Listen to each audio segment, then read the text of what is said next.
Unoyalam Jagaliang Persha Kiying Dorbar Thawan ke Jelau Dr. Mukul Sangma Ula Kino Badai ke Sorkar Jelahi ke Badan Keti ha ke Jingshalan Bian Yaudo Yong na ke Jela Shikiwe Pat ke Jaka Ute uhe ke Kongres Badai Ru Menteri Rang Ba Barim ke Jela Ulong Ru Bikila Dan Bon ke Jingjia ki Bapensi Shai ke Te ke Jedan Keti Jong Sorkar Khamtam ki Sakhi ki Bapawa Shirin Ter ke Surok Ba Shushu Ulong Ru Ba Haparing ki Te ki Jingle ke Sorkar na Kliang ke Kinhun Jung Wala ke Dan ha Kliang Persha Kanam Ailat Satya Hindre ya kunting kanang baka jela kan omsha nyo baka dega jela ka bapaw ha ka bamsam nalo ka taw la kinno ru baka sarkar jela kala shupan slam kai halor ka jingto okit bala batha da ka megalaya lok ayukta.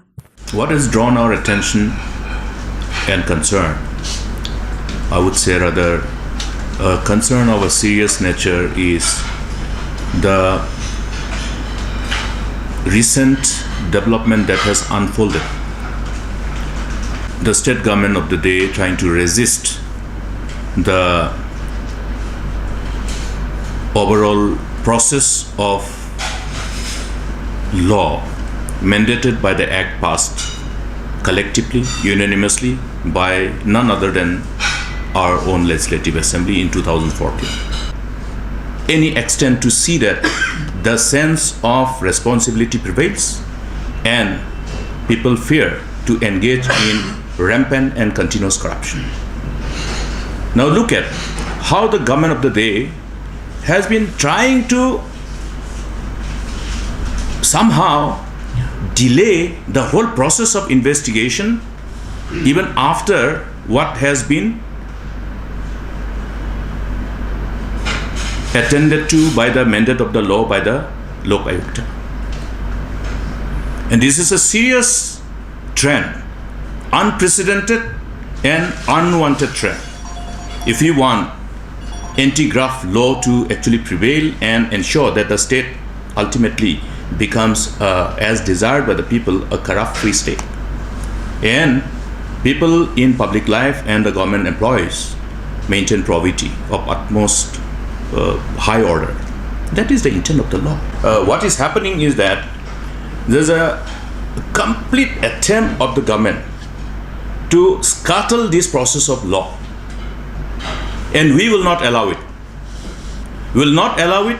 We will pressurize the government to ultimately allow the anti-graft law to prevail and ensure that state of Meghalaya is not defamed or subjected to that kind of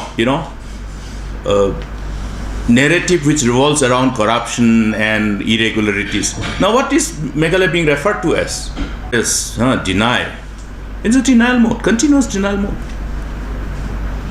At any point of time, I will suggest let the government provide its nominee or representative and provide anybody from the government along with friends from media and independent bodies, including other political parties, to go and see what's happening on the ground zero.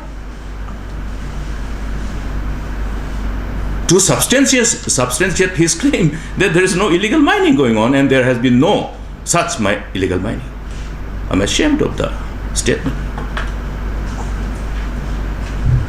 Everyone knows what's happening.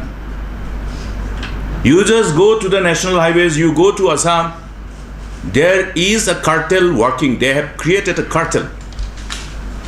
They have created a cartel to engage in irregularities, depriving the state of its scarce resources, depriving the autonomous district councils from its scarce resources, and vitiating the environment and bringing bad name to the state.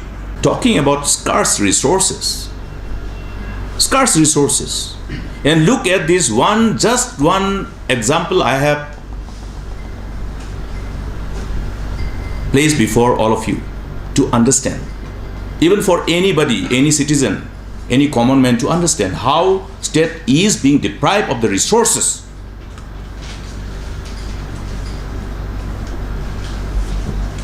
And this gives you lots of interpretation, gives lots of interpretation for the people of the state. What is their purpose? What is their intent? Is their intent to loot the coffer of the state through this kind of mechanism, or something else, or really for the interest of the state? That narrative will generate and that is exactly what will ultimately augur well for the state. If we keep quiet, that means, yes, we agree for whatever they do to destroy the state. No, we will not allow this state to be destroyed.